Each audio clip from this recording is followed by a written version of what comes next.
બેસો બેસો બાપ બેસો. પાણી બાણીની બોટલ સાથે હોય તો પી લો થોડું. खुश रहो. हाँ तो ज्योतिर्लिंग की कथा याद आई तो जरा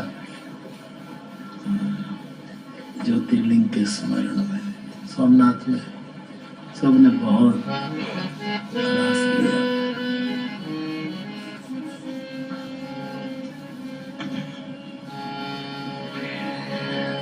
क्या तो उछले नाग धनबाण जसमान मांझ धर धनबाद जी शीश युग में फैलाना तख्त. इंद्रजीत और राम का युद्ध. वाल्मीकि रामायण.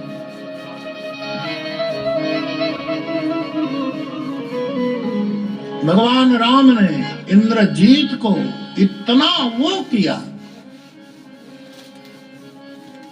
और फिर कल भी मैंने संदर्भ दिया था कि रावण के साथ युद्ध करते हुए प्रभु ने कहा कि आप श्रमित है, विश्राम करके फिर आना.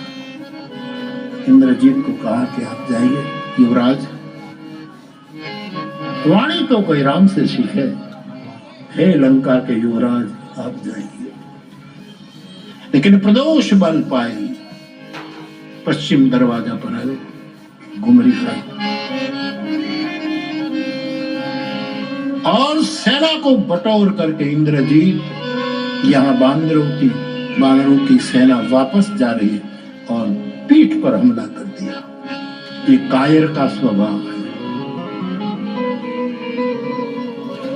कायर हमेशा पीठ पर ही प्रहार करते हैं,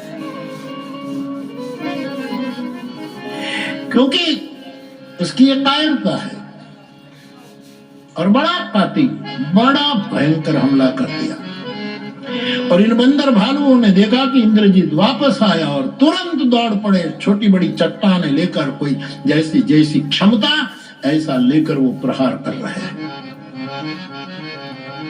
हनुमान जी को लगा कि इंद्रजीत की क्षमता को हमें छोटी नहीं समझनी चाहिए.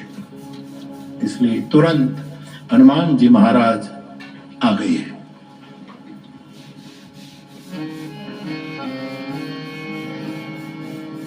रामचरितमानस में कितने लोगों की परीक्षा, किन किन का सिलेबस क्या था और किस प्रकार की परीक्षा हुई, मैं डिटेल में आपसे बताता था, क्योंकि ये मेरा विश्वविद्यालय है.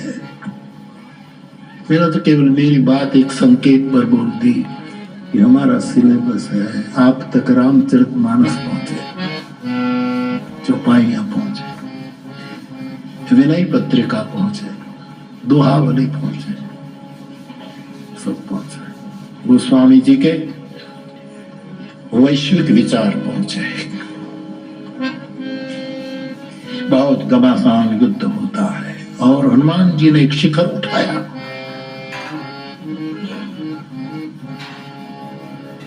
इंद्रजीत पर फेंका है. दोनों अतुलित योद्धा है. और हनुमान जी ने अशोक वाटिका में भी मानस की कथा के अनुसार इंद्रजीत का मुकाबला हुआ है. चला इंद्रजीत अतुलित योद्धा, बंतु निधन सुनी क्रोधा. सुंदर था. बहुत युद्ध होता है. अब इंद्रजीत को लगा कि मैं गया. अब जिसमें वीरता भी है और धीरता है, इस आंजनेय को जीतना मुश्किल है, बहुत मुश्किल. हनुमान जी है. भजो उसको, भजो हनुमान. कितने बजे से संदर्भ याद आ रहे. વીરડો ઉલેજ્ય ને કેટલી હરવાણી નીકળે છે, એટલી સરવાણી निकले એવું याद. संतों के मुख से कथा है कि रामेश्वर की स्थापना के समय हनुमान जी को शिवलिंग लेने के लिए काशी भेजा. एक कथा जो मैं रामेश्वर में नहीं कह पाया, एक दूसरी कथा. हनुमान जी आए और वहां से शिवलिंग ले जाना है विश्वनाथ महादेव. और कर्ण घाट पर जब हनुमान जी आए ही उस दिन वहां का काल भैरव खड़ा हो गया. खबरदार, कौन है तू? शिव हमारा है, काशी हमारी है, गंगा हमारी है, रुक, अनहोनी हो जाएगी. काल भैरव काशी में काल भैरव है, उत्तर काशी में शांत भैरव है, वहाँ शांत भैरव। और कबीर भी काशी में रहे। कबीर को पूछो कि आपकी भैरव की व्याख्या क्या है, तो कहते हैं उद्यम। और कबीर ने भी कहा, कबीर कछु उद्यम कीजिए, और शास्त्रों की उद्यमो भैरव। हे जीव तू पुरुषार्थ कर, वही तेरा भैरव है। उद्यमो भैरव का कबीर कछु उद्यम कीजिए। और श्री हनुमान जी और दोनों में लड़ाई हुई, देता नहीं और हनुमान जी छोड़ता नहीं। विश्वनाथ महाराज के कान में भनक के किस शिवलिंग के लिए दोनों लड़े हैं कौन? और बाबा विश्वनाथ ने देखा तो दोनों अपने। बेटा मेरे उस तरफ ध्यान रख प्लीज,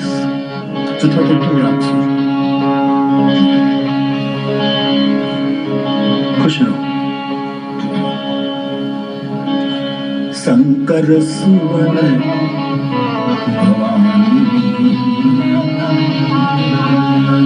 तेज प्रताप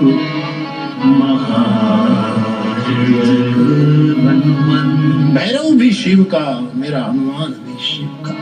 बोले क्यों लड़ते हो? बोले शिवलिंग लेने आया, हम कैसे ले जा दें।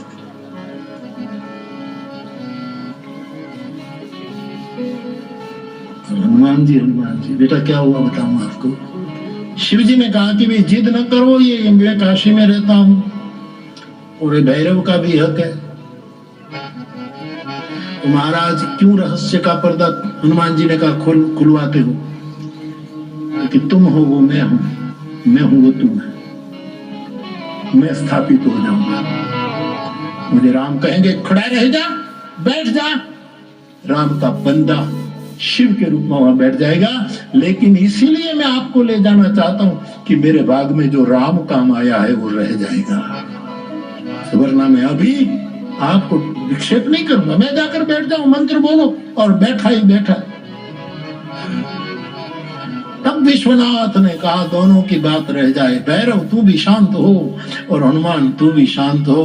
मेरे शिवलिंग से मैं तेज देता हूं और ये तेज लेकर के तुम जा रामेश्वर और वो वहां स्थापित करो। उसी का नाम है ज्योतिर्लिंग भगवान रामेश्वर का एक ऐसी भी तो हनुमान है। संवाद पढ़ने जैसा। कायर के लक्षण हनुमान जी गिनाते इंद्रजीत को पीछे से प्रहार करता है, और वो भी रावण का बेटा साहब, लंका की यूनिवर्सिटी में पढ़ा हुआ था। उसने कहा कि शत्रु पर ऐसे पीछे से हमला करना वो शत्रु का कर्तव्य होता है, ऐसा जवाब। फिर तो अपनी बात आती तो सब सूत्रपात कर देते। ऐसा उसने विचार कि शत्रु पर शत्रु को और कष्ट देने के लिए पीछे से प्रदोष बल पा करके हमला करना वे शत्रु का कर्तव्य होता है। मुझे सीख मत दो। और फिर हनुमान जी की जो गर्जना हुई है साहब, गर्भस्राव हुई, लंका में हलचल मच गई।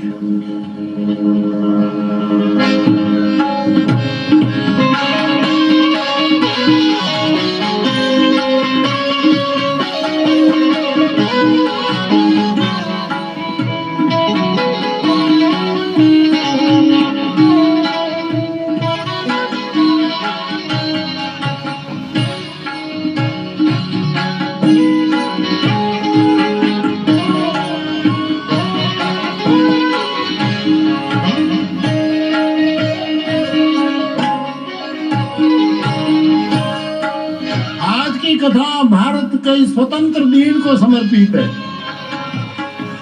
एडवांस में शेष फल जग मांग्यो, शेष फल जग मांग्यो, लंका हरिजन मांग्यो, लंका हरिजन। वहां शेष फन डगमग्यो मीन्स एक तो हनुमान जी का प्रहार, शेष नाग का मस्तक, इतना ही नहीं, भगवान के पास बैठे थे दरभासन के निकट, और प्रभु ने तो युद्ध विराम डिक्लेयर कर दिया है, रावण के बेटे ने प्रदोष बल प्राप्त किया। उसी समय जब हनुमान जी ने प्रहार किया, शेष फन, लक्ष्मण जी का सिर चारों ओर घूमने लगा। जो सहस शीश यही समय धर लखन सचराचर धनी, सूरकाज धरि नर राज तनु चले दरन खर निशिचर। लक्ष्मण जी बोलने लगे। भगवान ने पूछा, लखन क्या है? बोले हनुमंत का पराक्रम है। गजब कर रहा।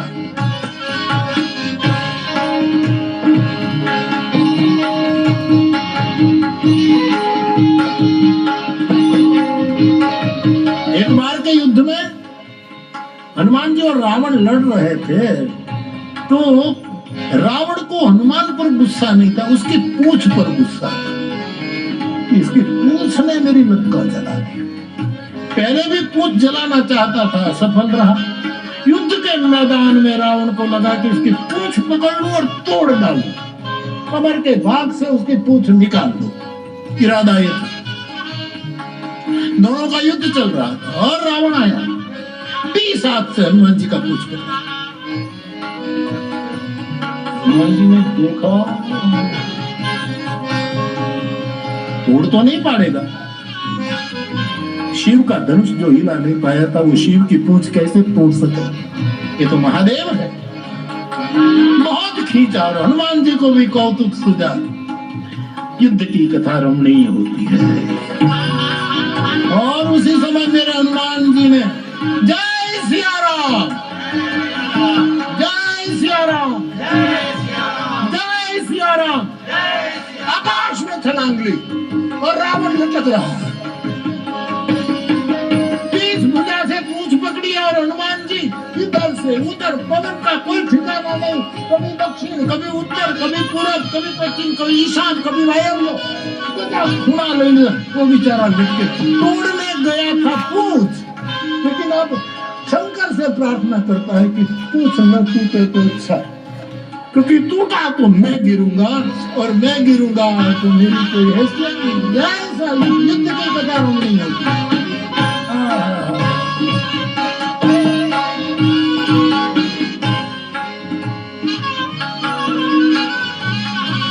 बहुत युद्ध और दलीलें बहुत हुई हैं। उसी समय इंद्रजीत ने माया की है, वाल्मीकि रामायण, उसने मायावी सीता प्रकट की और अपने रथ में एक बार उसका बाप मायावी जानकी को रथ पर लेकर भागा था, और आज इंद्रजीत दूसरा मायावी सीता का रूप लेकर के हनुमान के सामने है। आदमी पति आखिरी दाव खेलता। हनुमान जी ने देखा, हनुमान जी भी चकित हो गए कि ये मां कैसे रो रही है जानकी जी। वहां भी उसके रूप का अद्भुत वर्णन है, अद्भुत वर्णन। सीता सीता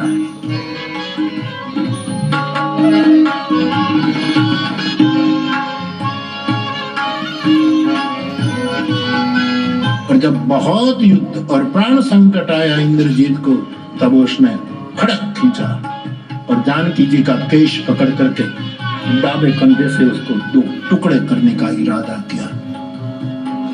इंद्रजीत, आग निकली आंखों से। अभी मेरी 2 आंख खुली है, तीसरी खुलेगी तो युद्ध यहां ही समाप्त हो जाएगा। रुक।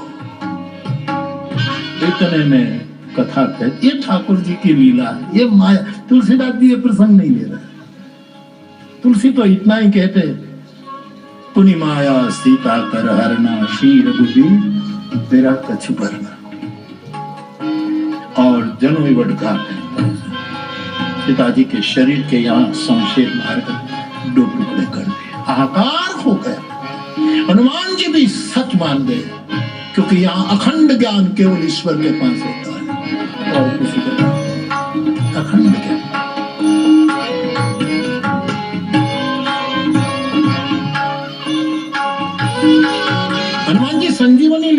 चाहते थे तो भरत जी ने कहा कि मेरे बाण पर चढ़ जाओ, तो हनुमान जी को अभिमान, स्खलन बड़े बड़े को हो जाता, अभिमान आ गया कि मैं बाण पर, मेरा वजन कैसे। भरत जी को भ्रम हो गया, निश्चर मन अनुमानी, एक साधु को भ्रम होना ही नहीं, लेकिन स्खलन सबका बताया, बड़े बड़े को भी कभी, क्योंकि अखंड केवल परमात्मा, अखंड केवल ईश्वर।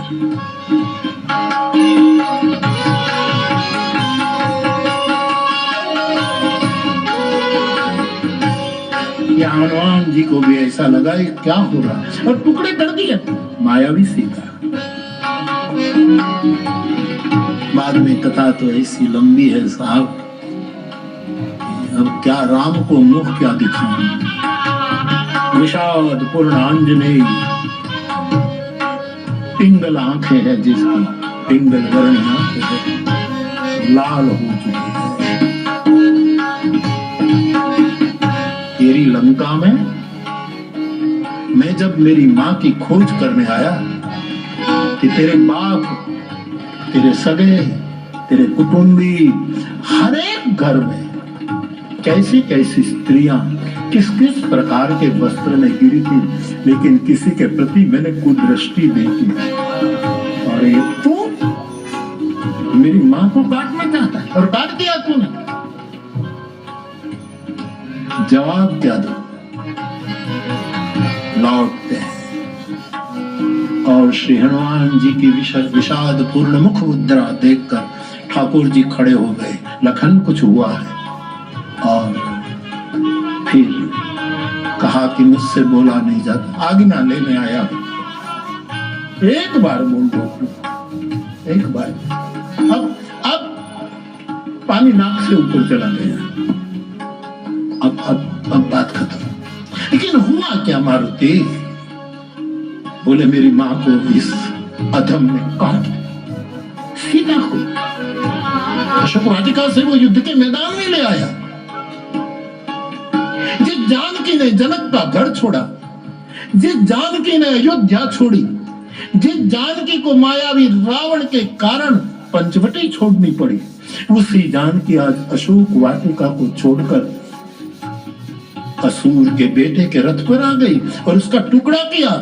उस समय प्रभु का जो आक्रंद है, ये दिव्य लीला है, ये आदर्श दाम्पत्य जीवन का एक प्रमाण। बहुत रोते हैं, फिर तो एकदम नई लीला करते हैं ठाकुर जी। तो ये जो प्रपंच है, जो माया है, ये समझी नहीं जाती। समझने के लिए राम का मुख काम नहीं करेगा, गुरु मुख काम करेगा। 8 साल का मेरा फ्लावर राम कैसे बोले, वो अपने मुख से नहीं बोलेगा, क्योंकि हम नहीं समझ पाएंगे। ये लीला है अद्भुत। वाल्मीकि रामायण में राम केवल मनुष्य है, एक आदर्श, एक पुरुषोत्तम है, नरोत्तम राम है। कुछ प्रसंग तो आप पढ़ोगे तो आपको जरा ये भी लगेगा कि ऐसा हुआ, ऐसा हुआ, ऐसा हुआ, लेकिन वहां ये शुद्ध नर लीला है। और रामचरितमानस का राम भजनीय है, भजनीय है। शोभा, शील, रूप, गुण। अयोध्या के लोग परस्पर मिलकर बोलते थे कि भजन किसका करना चाहिए, भजन किसका। इन अयोध्यावास मैंने एक बार ये सुना भी दिया कि किसका भजन करना चाहिए, जिसमें शोभा हो उसका भजन कर। शोभा मानी सहज सौंदर्य। मैं ज्योतिर्लिंग की कथा पूरी करके सोमनाथ आया, तब मैंने ये कहा था, सब कहे कि संदेश। मैंने कहा मैं संदेश क्या दूं, मैं तो बोले जा रहा हूं, संदेश क्या मेरा हो सकता है। आप जो अर्थ लगाओ। फिर भी मैंने कहा कि आज की दुनिया को 3 वस्तु की जरूरत है। सौंदर्य की जरूरत है, शौर्य की जरूरत है, और औदार्य की जरूरत है। ये 3 मांग आज के विश्व की है मेरी दृष्टि में। विश्व का सौंदर्य बरकरार रहे। पृथ्वी देखो, ये नदियां देखो। भारत में सजीवारोपण किया ही नहीं, इन नदियों में हमने प्राण देखे हैं। ये है। तो बाप सौंदर्य रहना चाहिए। राम सुंदर है इसलिए भजनीय है, बहुत सुंदर है राम, बहुत सुंदर है। कुछ दिन पहले तलगा जड़ा में एक हमारे कथाकार, ये ज्योतिर्लिंग से पहले एक कथाकार, नहीं कथाकार है, तो बापू शुभकामना में मैंने कहा जरूर भगवत गुणगान गाओ। अरे व्यासपीठ आज बाहर आए और कैसे भी सनातन धर्म का संदेश दुनिया को किसी के प्रभाव में आए बिना। गुरु पारो से पारा में कोई माइंड को लाल मुठ्ठी में न पीसे। गुरु तो पारा है, જેટલો તમે એને વશ કરવા જશો ને એટલું નીકળી જશે, કાબુમાં આવશે જ નહીં। पारा में सेवो एम गुरु ने सेवो, किसी के वश मत होना, सनातन धर्म के बंदे बने रहो, ये ध्यान रखो। प्रलोभन तो बहुत आवश्यक है, ये भी कथा कहो, ये भी कहो, इसको भी अंदर जोड़ो, ये भी व्यासपीठ की बड़ी जिम्मेवारी है साहब। तो मुझे हमारे आज हमारे पूज्य आए कथाकार कह रहे यहाँ आपकी कथा है ना, आपकी यहाँ कथा है कोई, हमारे लिए वक्ता मुझे बहुत कैसे भी भगवान वक्ताओं में अंदर संघर्ष नहीं होना चाहिए। बोले बाबू आप तो इतने सालों से कथा, मैंने कहा इसका मतलब ये नहीं कि मैं कोई निर्णय जाहिर करूं, बाकी मैं गुरु से सीखा हूं इतना कि वक्ता के पास इतना होना चाहिए, क्या कि चित्त भरत का होना चाहिए। वक्ता का चित्त भरत का होना है, साधु का चित्त होना चाहिए। वक्ता की आंख राम की होनी चाहिए, निर्विकार निर्दोषम ही सनम ब्रह्मा, निर्दोष राम जैसी आंख चाहिए। वक्ता की जागृति लक्ष्मण जैसी होनी चाहिए, वक्ता की सहनशीलता मां जानकी जैसी होनी चाहिए, और वक्ता का हृदय हनुमान जैसा होना चाहिए कि जासु हृदय आगार बसई राम सर चाप। ऐसा मैंने जवाब दिया था, बहुत जिम्मेवारी है सर। लोग व्यासपीठ को विष बना में तुले, उस समय अमृत बांटना है, अमृत बांटना है। लोचन बिगाड़े बिना आलोचना को सहन करना है, यही सिलेबस है, यही इतने में से यही पसंद किया है मेरी इस विश्वविद्यालय से। तो बात अद्भुत, समझ में नहीं आता।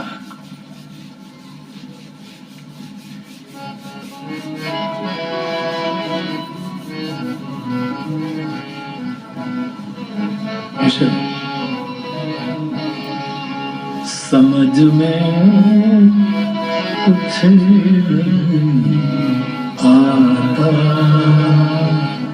तेरी दुनिया क्या है। हरि हे प्रभु, समझ में कुछ नहीं आता,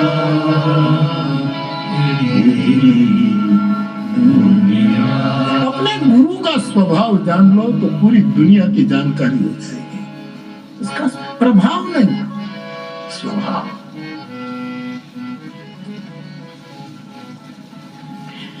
एक बड़ा शेर था, उसका एक बहुत बड़ा बगीचा था।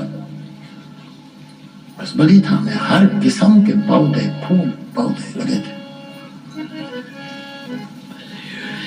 उसने एक माली रखा था, वो सिंचाई करे, व्यक्तिगत सिंचाई करे, हर पौधे के पास जाकर।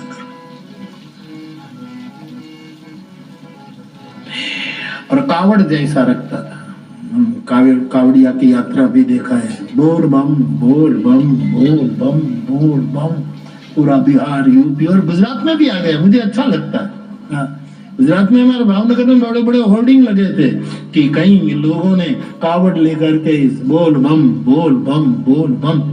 हमने भी कावड़ उठाई थी, गाड़ी से उतर गए, जरा लाओ बोल बम। मुझे बहुत अच्छा लगा। एक युवक की कावड़ मैंने ली, अंकित, मैंने कहा भाई तेरी, जरा इधर आ तो, जरा वो आगे चला गया था, मैंने कहा जरा इधर आ तो तेरी कावड़ मैं लूं। उसने जो विनम्रता है, बापू कावड़ उठाए ना, उसको कदम पीछे करने की मनाही है। देखो ये भारत है, मैं पीछे नहीं आ सका, माफ करना मुझे आपके पास। नहीं बेटा, मैंने खुश रहो, नमन, मैंने प्रणाम किया मन से, मैं उसके पास का क्या क्या भारत भारत है, सारे जहां से अच्छा। बोलो हिंदुस्तान हमारा।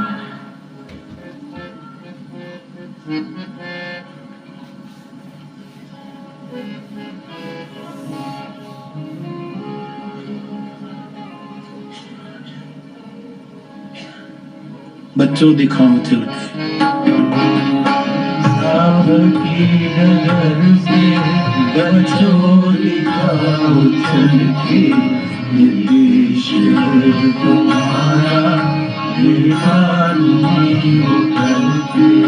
इंसाफ की नजर से बच्चों दिखाओ चल के, ये देश तुम्हारा दीवानी हो करके। तो बाप समझ में कुछ नहीं आता, तेरी दुनिया क्या है। कोशिश तो, हरी माया अति दुस्तर, तरी न जाने बेहंकेश। तो हमारी चर्चा चल रही कि बाप वो कावड़ लेकर के एक घड़ा पीछे एक घड़ा और हर पौधे को सिंचित करता था। एक घड़े में कुछ छिद्र थे, एक घड़ा पूरा का पूरा भरा हुआ और एक में थोड़े छिद्र। तो वो जहां पहुंचाना है वहां पहुंचते पहुंचते जो घड़ा पूरा है वो तो पूरा का पूरा उड़ेल दिया जाता जल को, लेकिन जिसमें छिद्र थे वो भाग पानी बचता था। उसको उसकी पीड़ा भी थी, लेकिन हुआ ऐसा कि पूरा जो बड़ा भरा हुआ घड़ा था उसको अहंकार आ गया कि देखो मैं पूरा हूं, देखो तू मालिक का काम पूरा नहीं कर रहा है, पानी जहां पहुंचाना चाहिए तू तो बिल्कुल निकल जाता है, भागता रहता है। और ये बार बार अहंकार के कारण ये दूसरा घड़ा बड़ा मायूस समझने लगा, जरा दुखी होने लगा कि बात तो सही है, मेरा फर्ज में नहीं अदा कर रहा। एक दिन आगे वाला घड़ा जो पूर्णता का अहंकार करता था उसने बहुत खरी खोटी सुनाई पीछे वाले घड़े को। तब कावड़ जिसने उठाई थी उससे रहा नहीं गया। मालिक फर्ज चुके, मालिक अभी फर्ज न चुके। मालिक चुक जाए, मालिक का कर्तव्य है व्यक्तिगत सिंचाई करना।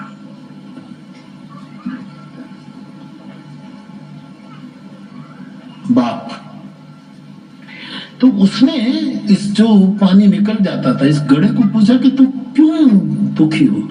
बोले मुझे भी लगता है कि मुझ में छिद्र है। क्या जवाब दिया है? छिद्र मत देख, तुम किसके कंधे पर हो उसको दे। हमारे में कितने भी छिद्र हो चिंता मत करो मेरे बच्चों, हम किसके कंधे पर है उसी को याद करो। कौन हमारा महापुरुष जिसने हमें उठाया है, जिसने हमें हमारा बोझ लिया है।